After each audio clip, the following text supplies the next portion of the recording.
Betejë e Baghdad Cross ose One Battle After Another, e mbushur plot me çmime, e mbushur plot me teori misteri. Do të diskutojmë të gjithë.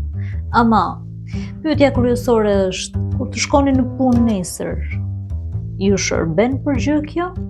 Më ndiqni. Ky është një film që i shau të gjithë, nuk kurseu njeri, super polemik, ose të paktën kështu paraqit. Kemi një revolucionar të fuqishëm, rol të cilën e luan Leonardo DiCaprio në mënyrë magjistrale, dhe që na tregon që prej aty kalon edhe bëhet thjesht një shtëpiak i dëshpëruar mbas gjithë asaj që ndodh me jetën e tij në këtë revolucion që bën bashkë me shokët e tij të francez 75, që ky është grupi revolucionar që do të përmbys të regjimin totalitar në Amerikë. Çfarë përfiton mbas gjithë kësaj? Kuptojnë që janë thjesht disa njerëz të dështuar, që idealet mund të blihen, mund të korruptohen, që i përthith propaganda, ju ashtëron komplet fuqitë, dhe ky personazh revolucionar përfundon i zhytur në erën e drogës dhe alkoolit, nuk ka më një strategji jete për to. Dhe pastaj kur këta njerëz që kanë pasur ideale, por humbasin busullën, harrojnë se kush kanë qenë, ngrejnë krye personazhe, siç është personazhi i kapitenit Lovejoy, me një Sean Penn fantastik që der edhe në aspektin fizik dhe emocional, mënyra që ka kafshimi buzës së poshtë me ajo balukja në mes të ballit, një personazh që në fakt po ta shohim nuk është shumë djallëzor në shpirt, thellësisht nuk është djallëzor, është mediokër. Është një njerëz që edhe ka diçka në dorë, por në fakt nuk ka vizion, dhe atë gjë që ka në dorë e shfrytëzon vetëm për keq. Pse? Sepse ka disa parime dhe ideale që mendon ai se i ka, se në fakt janë vetëm fiksime. Janë fiksime. Mendon dhe beson tek një supremaci që në fakt është inekzistente. Nuk ekziston ashtu siç ai mendon. Nuk janë gjërat ashtu siç atij i duken, që ajo anë që ai do, vetëm ajo është më e mira.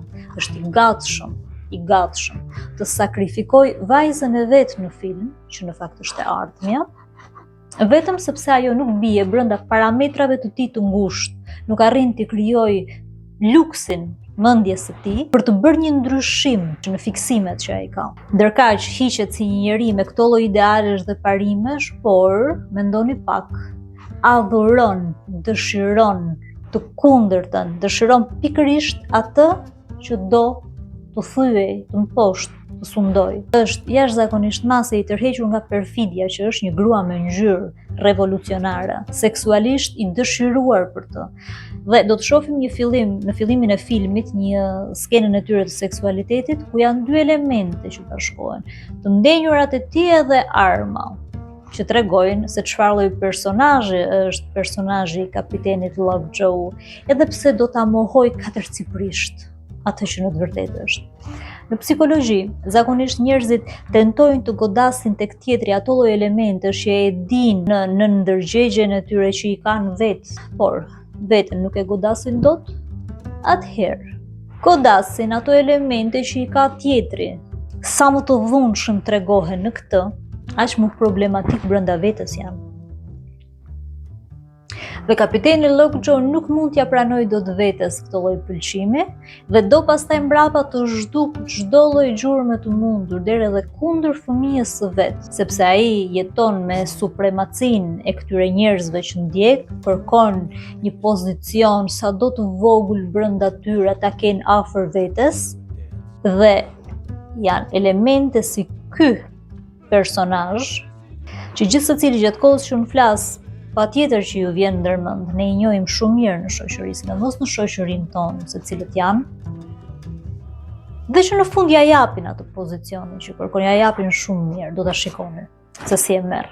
Në fillim të filmit, dialog tepër i ndezur mes revolucionarit ton DiCaprio dhe një revolucionari të ri. DiCaprio si ka humbur busulla, zhuri i tij është i xeruar nga përdorimi i drogës dhe i alkoolit, dhe i kërkon koordinatat revolucionarit të ri, që i përgjigjet në telefon dhe i thotë, o më jep kodin, o unë nuk të tregoj koordinatat se ku mund të gjendet jo të bi. E bën punën me tepri, me një ftohtësi ekstreme. Hitlerët e vegjël që gjeni mbas çdo zyre, mbas çdo xhami, kërkoni të ndryshoni një numër, të merrni një dokument, ju bërtisin aq shumë jetën, ju asjellin, ju kërkojnë aq shumë generalitetet e gjithë dynjas, mundësisht edhe numrin e këmbës e fusin brenda për të thënë një gjë që të duhet, që është edhe detyrë e tyre apo më tepër. Një dokument. Ka individ që harrojnë se kush janë, nga njëra anë, që kanë humbur busullën, që nuk janë më të aftë as të mbledhin veten, që kanë rënë prej dëshpërimit total, është njëra pjesë, dhe pjesa tjetër e këtyre që mundohen të shfrytëzojnë çdo lloj gjëje, o të veprojnë o të mos veprojnë, gjithmonë në gabim, dhe të gjitha këto palë bëjnë elementet pastaj brenda të njëjtit lloji, një shoqëri që fillon urren veten brenda vetes. Çfarë lloj revolucioni, çfarë lloj përmirësimi mund të sjellë kjo lloj shoqërie? Dhe ndërkaq që kjo ndodh, ata lart han, pinë edhe qeshin, sepse e kanë gjithçka të shtruar.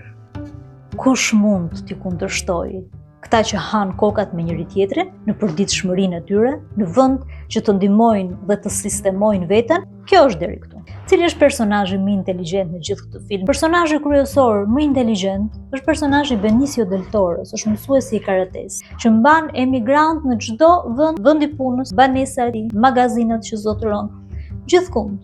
Ama asnjë nuk e di që ai ka të strehuar emigrant në një shtet që emigracioni nuk lejohet.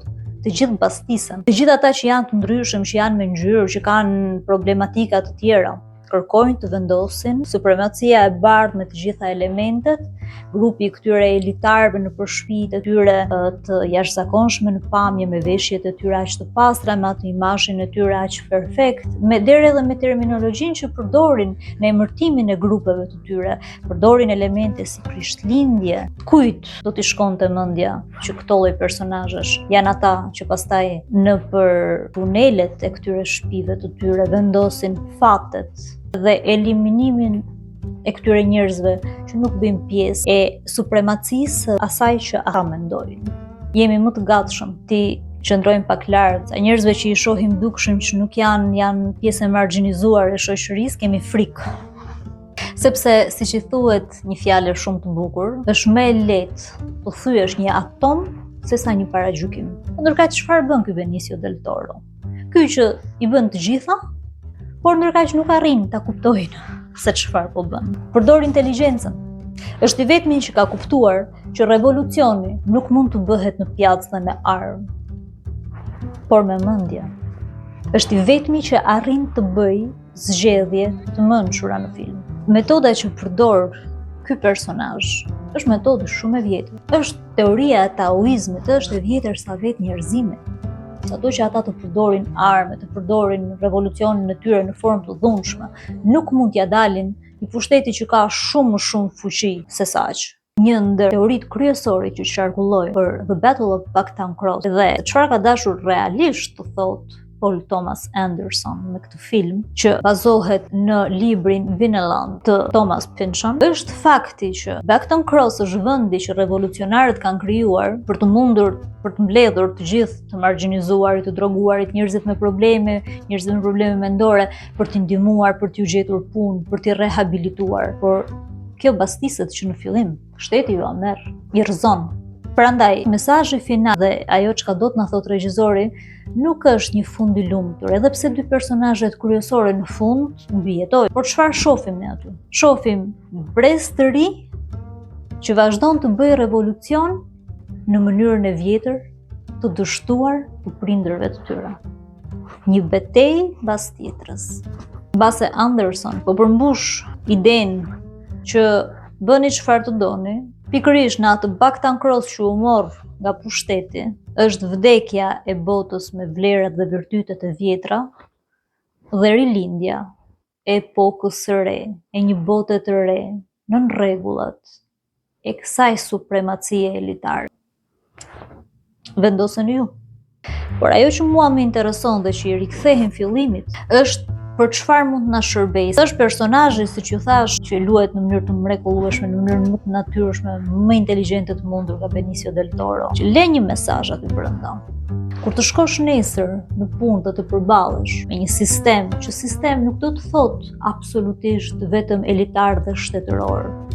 Është sistemi që ju rrethon jetën dhe në përditshmërinë tuaj, duan t'ju bllokojnë, t'ju përulin. Do të bërtisni nuk ka vlerë, mund të kenë shumë fuqi se sa ju. Do t'i bërtisni shefit kur të shkoni te puna, apo kolegëve të tjerë tuaj që mund të jenë më të favorizuar. Jo. Mësoni rregullat e tyre. S'keni forcën e ariu, do të përdorni forcën e tij për ta mposhtur. Teori e vjetër sa vetë njerëzimi. Teoria taoiste. Mësoni rregullat e tyre më mirë se ata vetë, edhe pse mund të kenë vite që i bëjnë. Dhe sa po të vi momenti, shfrytëzojeni në favorin tuaj. Asnjë nuk mund t'ju akuzoj se jeni i pa instruktuar, se jeni shpellar apo i pa civilizuar, sepse po çoni zërin, po bëni revolucionin që bën këta në fillim të filmit dhe ju dështoi, por nuk dështon kjo rruga tjetër. Përdorimi i inteligjencës dhe impretësisë në çdo lloj fushë jete, në çdo lloj faze jete që mund të gjendeni. Mësoni rregullat e tyre, ti mposhtni po me rregullat e tyre. Nëse ke mbërritur deri këtu, dhe përfundimisht nuk do të jesh një aktor i dobët në filmin e xhiruar nga tjetër kush, por regjizori mirëfillt i filmit të jetës tënde, e di vetë se çfarë do të bësh. Herën tjetër, do t'ju flas për një burr që revolucionit të tij vazhdon të qëndrojë, pa dështuar, ka përmbysur sistemin dhe ka mbajtur fjalën dhe parimet e tij. Deri atëherë,